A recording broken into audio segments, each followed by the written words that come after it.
Trading Places is presented by My name is Nelson Beltran. I'm the equipment operator 2. Work for Department of Public Works Solid Waste. Today, I'm trading places with Mindy, Aguon, trashcan. It's 7 a.m. and Nelson Beltran and his partner Rodney of the Guam Solid Waste Management Authority are already well into their workday as they started before sunrise while most island residents were still sleeping. Every day as we go alone in the morning, 4 o'clock, that's when we start working. We do check the truck, make sure everything is functional. We caught up with the crew at Mariana's Terrace in Jigo, ready to give trash collection a shot. I tried to mentally prepare myself for the job and made sure I didn't eat breakfast as I dreaded it coming back up at the first whiff of the trash. We take it one step at a time. Nelson and Rodney pick up approximately 500 carts on their daily route, which equates to nearly 25,000 pounds of trash collected in just a single day. Without a doubt, trash collection is a dirty business. There's a lot of customers out here that don't care, don't even amount of bags, trash that we have out here. Some of them are like leftover foods. Those are the dirtiest ones. Cat litter, dog litter. They're just tossing it in the cart. Nelson says the trash and smell aren't the worst part of the job. Surprisingly, he says it's the customers who don't follow the rules. Customers, when they're out here, yelling and all that, we're just doing our job and they're, giving us names and all those bad, attitude. That's frustrating us. Well, sometimes you pull out extra bags. Usually we do service extra bags, but you have to have a yellow tag for it. It's required. It's by the law. We did pass out the public law for it. But when we don't take it, you come out here and say, what's going on? How come, we think we're doing politics or who we know? But it's not that. We do our job out here. If it's tagged, we take it. If it's not tagged, and we don't want to take it because the neighbors might turn around and say, what's special about him? So those are the frustrating customers that we have. Green waste, branches, and cardboard are no-nos and won't be accepted. Oh, and Nelson warns that if you snooze, you lose. You have to bring out your car 12 hours prior to the schedule and make sure no cars blocking it and easy access. And we'll be out there in service on our schedule day. So I'm hoping that, you'll just follow the rules and regulations, and from there, everybody will be happy. We'll be happy, they'll be happy.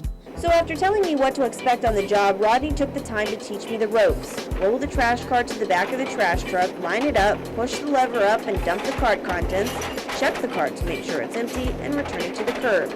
It sounded easy enough, so they let me give it a shot.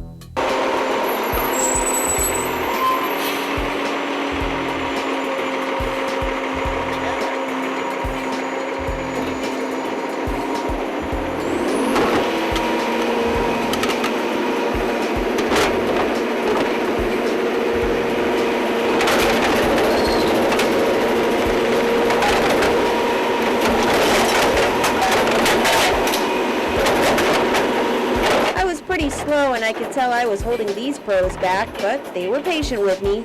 We try to get as much work done and beat the heat before this afternoon sun hits down on them. House to house we went, and I was able to stomach that smell, shoo away the flies, avoid the lizards flying out from the carts, and get the job done. Smell that?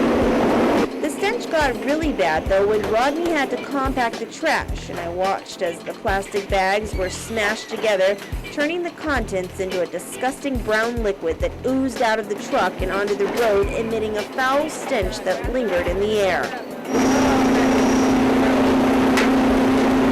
While Rodney and I rode on the back of the truck, Nelson sat pretty in the air conditioning.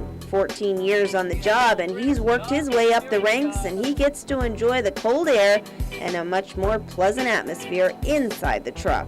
It's a job, and I got used to it. When I became operator, I said, I'm not going to be back there anymore. I'm going to make sure that I take care of my truck, don't get into an accident, because once we get into an accident, you get grounded. You'll be right behind the truck. Nelson stresses that safety is a priority, and it doesn't help that it's also an incentive to keep him from riding on the back of the truck with the stench. We were almost done with the route, and things were going well. I was talking to Nelson about nice customers who bring the crew drinks and fruits when, bam, it hit me. There's something rotten here. You better hold your nose. The cart contained who knows what, but evidently it had all weekend to stew and bake in the hot sun. You should be glad your television set doesn't have smell-o-vision because it was funky. Fortunately for me, we were at the end of our route, which meant hand sanitizer, a good shower, and the smell of anything but trash. I have a newfound respect for those in the Solid Waste Management Authority and appreciate the dirty work they do to keep our island clean.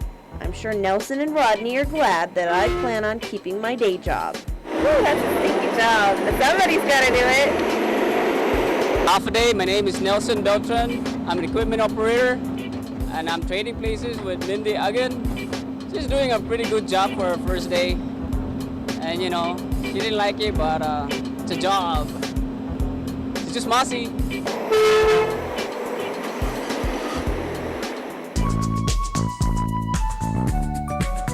Trading Places is presented by